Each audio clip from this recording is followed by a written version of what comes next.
Bonjour à tous, je suis ravie de vous retrouver aujourd'hui dans cette nouvelle vidéo pour vous refaire un top 10. Ce top 10, je vous l'ai un petit peu vendu dans la dernière FAQ qui date quand même maintenant de quelques semaines, mois, que dis-je, je ne sais plus, bref. Et c'est vrai qu'il me tenait pas mal à cœur, donc c'est le top 10 des meilleures adaptations cinématographiques adaptées de livres à la base. Ce top 10, je vous avouerai que quand je l'ai réalisé, par écrit donc en premier lieu, je me suis dit, c'est le genre de vidéo que tu pourrais refaire tous les 6 mois. Tellement il y a toujours de nouveaux films qui sont adaptés de romans à la base, on ne voit plus que ça.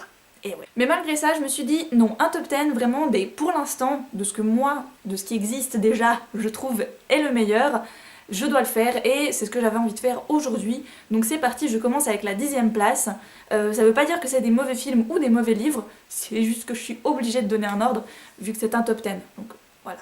Je commence avec L'Histoire sans fin, qui est pour moi un livre qui m'a énormément plu, mais que j'ai lu après l'adaptation. Donc j'ai lu il n'y a pas si longtemps que ça, je dirais environ 2 ans, 2 ans et demi.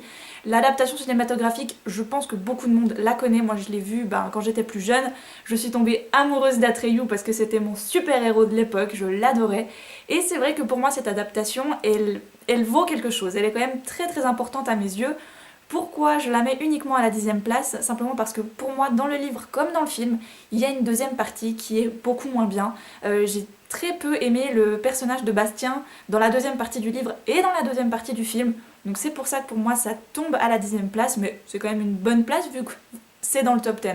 Il y a des livres qui sont adaptés de livres, des films qui sont adaptés de livres, je vais y arriver, et qui ne sont pas du tout dans le top 10 parce qu'on ne peut pas tout mettre et on n'a certainement pas aimé toutes les adaptations. En 9e place, je mets Hunger Games, le premier volet de la trilogie, parce que pour moi c'est le meilleur livre et c'est également le meilleur film. C'est là où on rencontre vraiment les personnages, où on a cet univers qui nous est un petit peu lancé comme ça. Personnellement, Hunger Games c'est la première dystopie que j'ai lue et que j'ai vraiment appréciée. Le dernier tome m'a carrément frustrée. J'avais lu le tome 1 et ensuite j'ai attendu pas mal de temps avant de me lancer dans la suite. Et j'ai lu le tome 2 et 3 les uns après les autres, enfin l'un après l'autre. Et c'est vrai que ce tome 3 m'avait un petit peu frustrée, c'était pas une fin à laquelle je m'attendais et que je souhaitais. Donc là les films, partie 1 et partie 2 vont commencer à sortir, le premier en novembre et le deuxième seulement en novembre l'année prochaine. Et je suis assez curieuse de savoir ce qu'ils vont en faire, donc voilà, je n'en parle pas parce que c'est pas encore sorti, et que pour l'instant, je suis pas vraiment pressée de le voir, je vous avouerai. Le premier pour moi reste une excellente adaptation, c'est vrai que quand j'imaginais Hunger Games, je voyais un petit peu ça, je voyais la broche avec le gemme au cœur, je voyais les tenues en feu, enfin etc, je trouvais ça vraiment excellent. Par contre, c'est vrai que le choix d'actrice, même si j'aime beaucoup Jennifer Lawrence maintenant, dans d'autres films où je l'ai vue, dans le rôle de Katniss, je trouve que physiquement, c'est pas comme ça que j'imaginais Katniss personnellement. Katniss, dans le livre, quand on nous la décrit, elle est assez maigre, elle est assez rachitique, parce que ben voilà, dans le district 12, il n'y a pas toujours à manger pour tout le monde. Et Jennifer Lawrence, elle a quand même des jolies joues, et c'est pas un défaut, c'est pas du tout ce que je lui reproche. C'est une très jolie fille, et je trouve qu'elle incarne mentalement parfaitement Katniss. C'est juste que niveau physique, c'est vrai que je voyais quelqu'un d'un peu plus... voilà, qu'on sent qu'elle a eu pas beaucoup à manger ces derniers temps. Voilà. Alors je demandais pas qu'on choisisse une anorexique non plus, hein, c'est pas le but. En 8e place, je vais vous parler d'un de mes classiques préférés. Donc j'ai d'abord vu l'ancienne adaptation et j'ai lu ensuite le livre pour voir la nouvelle adaptation qui est sortie il y a pas très longtemps. Je vous parle ici de Gatsby le Magnifique, l'adaptation, donc la dernière, celle de Baz Luhrmann, que j'ai adoré. Alors pour vous dire, j'avais vu la première, ensuite j'ai lu le livre et j'ai vraiment imaginé Baz Luhrmann nous faire un Gatsby comme il l'a fait. Voilà, vraiment. Pour moi, les fêtes qu'on voit dans le livre et qu'on voit ensuite dans le film, c'était exactement ça. Des paillettes partout, beaucoup trop de monde, vraiment quelque chose où on ne le voit jamais vraiment parce qu'il y a tellement de peuple dans ces villas, enfin bref, voilà, j'imaginais quelque chose d'aussi grandiose et pour moi, Baz Luhrmann a réalisé ce que moi j'attendais de Gatsby et en plus il y a Léo, donc voilà, c'est bien. En 7e place, je décide de mettre un film que j'ai adoré, mais un livre que j'ai pas du tout aimé. Le livre, je l'ai lu il y a pas très longtemps, c'est Julie et Julia, et quand j'ai lu ce livre, enfin quand j'ai arrêté au bout de 50 pages ce livre, je me suis dit « Hein ? Il est où l'esprit du film que j'ai vu ?» Parce que oui, j'ai vu le film avant, et donc le film Julie et Julia, avec la très grandiose, majestueuse Meryl Streep, il est, pour moi, excellent. J'ai adoré ce film. On a tout le temps faim, déjà, parce qu'alors c'est description culinaire, sur mets, sur sauce, sur patates, sur... Enfin, moi ça me donne vraiment faim. Mais par contre, pour moi, le film avait ce côté en plus où je voyais les personnages avec, je sais pas, une véritable âme, tandis que dans le livre, j'ai trouvé qu'on partait trop vite dans des longueurs complètement, enfin, pas du tout légitimes, et notamment une certaine vulgarité que j'ai pas trouvé adaptée à l'histoire en tant que telle. Donc pour moi, un gros bof pour le livre, mais alors un top pour le film que je conseille si vous aimez la cuisine, si vous aimez les blogs, si vous aimez Meryl Streep, c'est un film qui est fait pour vous. En 6ème place, et j'ai eu de la peine à le mettre que à la 6ème place, mais bon voilà, on peut pas tous les mettre à même niveau, hein, c'est pas possible. Je vous parle du Seigneur des Anneaux, donc voilà, c'est je pense une des plus grandes adaptations de romans qui ait jamais existé selon moi. Voilà, quand je les ai découverts j'avais 11 ans, parce que quand ils sont sortis j'avais 11 ans, voilà, donc j'ai été les voir au moment de leur sortie, et c'est vrai que j'ai adoré cet univers-là. Je suis d'ailleurs très étonnée que mes parents m'aient emmené voir le Seigneur des Anneaux à 11 ans, mais... bon, peut-être qu'ils s'y attendaient pas aussi, je sais pas exactement. Pour moi, c'est une adaptation qui est clairement réussie. On peut pas mettre tous les éléments d'un livre dans un film, ça, on est d'accord, mais je pense que l'équipe et le réalisateur ont réussi à faire les bons coupages. Ils ont réussi à laisser de côté les choses nécessaires, on va dire, pour pouvoir permettre à l'histoire d'avancer clairement pour des téléspectateurs qui n'auraient peut-être pas lu les livres. Donc voilà, le tout est assez cohérent, les musiques sont magnifiques, l'univers de base est exceptionnel, et de le voir en film je trouve que c'est assez grandiose. Personnellement, mon petit préféré de la trilogie, c'est le 2, les deux tours, parce qu'à l'intérieur, les personnages sont chacun dans un groupe un peu séparé. C'est vrai que j'ai bien aimé cet esprit de on était ensemble, et ben plus maintenant, voilà. Et parce que j'ai mes deux personnages préférés qui sont chacun de leur côté. J'ai peur à chaque fois pour eux dans ce film. C'est Merry et Pippin, et moi je les adore, c'est vraiment mes deux préférés. Je les trouve exceptionnels les deux. Et je trouve que c'est des personnages qui ont autant plus de mérite que les autres, parce que c'est des hobbits. Ils n'ont pas vraiment demandé d'être là. Ils se sont lancés dans l'aventure sans vraiment réaliser ce qui allait se passer. Ils peuvent à un certain moment rentrer à la comté et voilà, poser les pieds sur la table et se dire bon, tout ça c'est fini. Mais non, ils restent et ils continuent, ils vont pour aider Frodon et Sam, et ça je le trouve vraiment au top, c'est des personnages en or. À la 5ème place, on retrouve un livre qui m'a ému aux larmes et un film tout pareil. Je vais vous parler de Into the Wild parce que alors pour moi ça c'est un sacré film avec des images à couper le souffle. J'ai été le voir avec ma mère et je crois qu'on était 4 dans la salle de cinéma. Sérieusement, il n'y avait pas beaucoup de monde quand on a été le voir. Je suis ressortie de là, voilà, comme ça, le souffle coupé tellement je revenais pas de ce que j'avais vu, des images, de l'histoire. Pour moi c'est...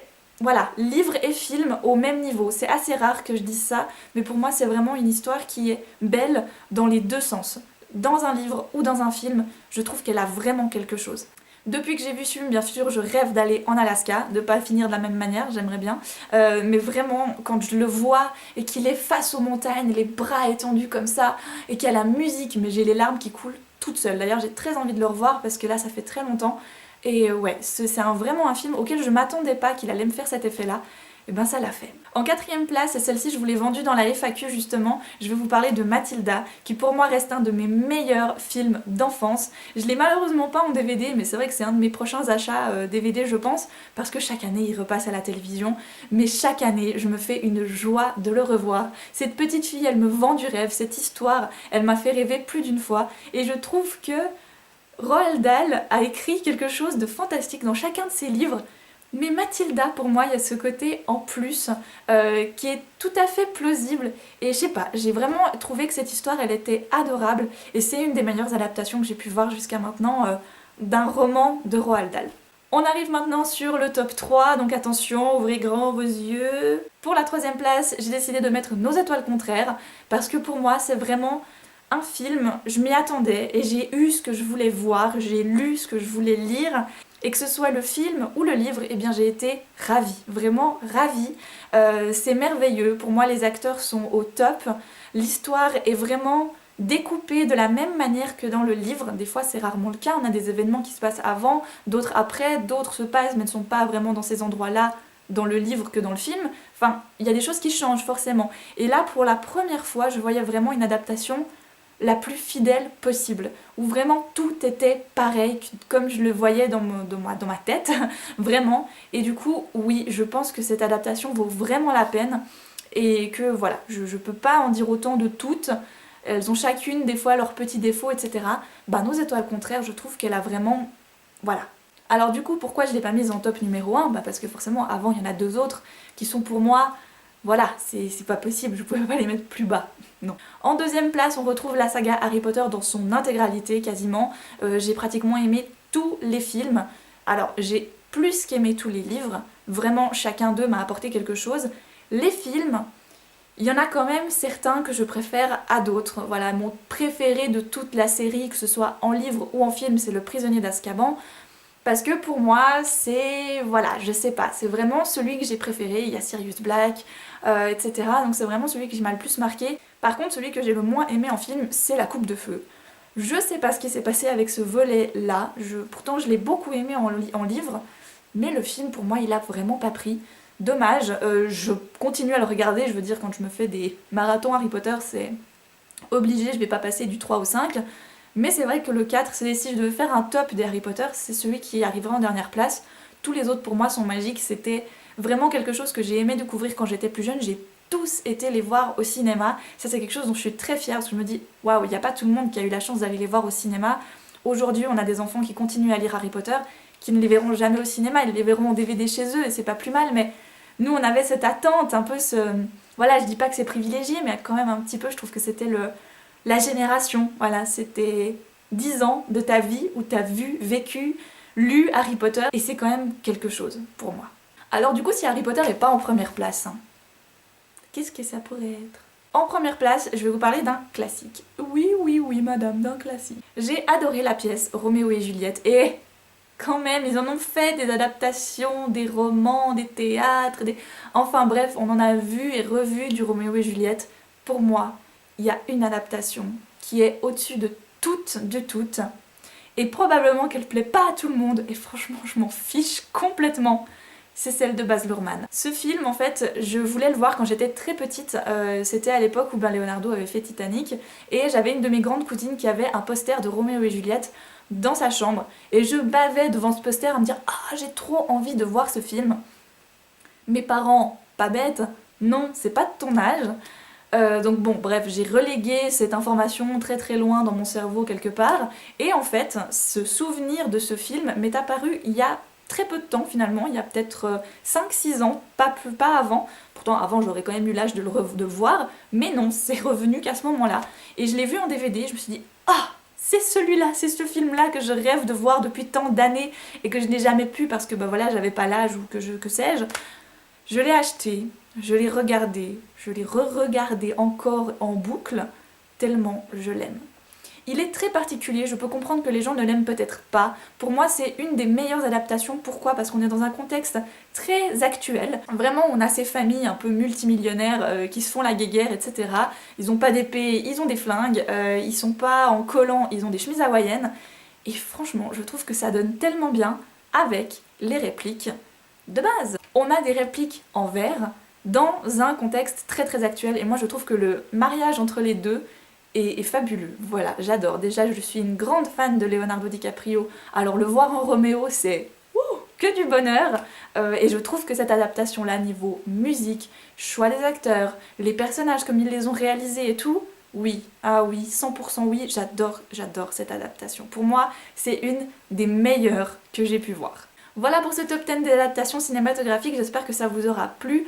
Notez bien que je vais certainement refaire ce rendez-vous top 10 avec des adaptations ciné parce qu'on n'a pas fini d'en voir, on continue à en avoir, des bonnes, des moins bonnes, etc. Mais je pense que forcément je vais continuer à faire un petit top des meilleures adaptations que j'ai pu voir petit à petit. Voilà, cette vidéo est maintenant terminée, je vous souhaite de très belles lectures, à une toute prochaine.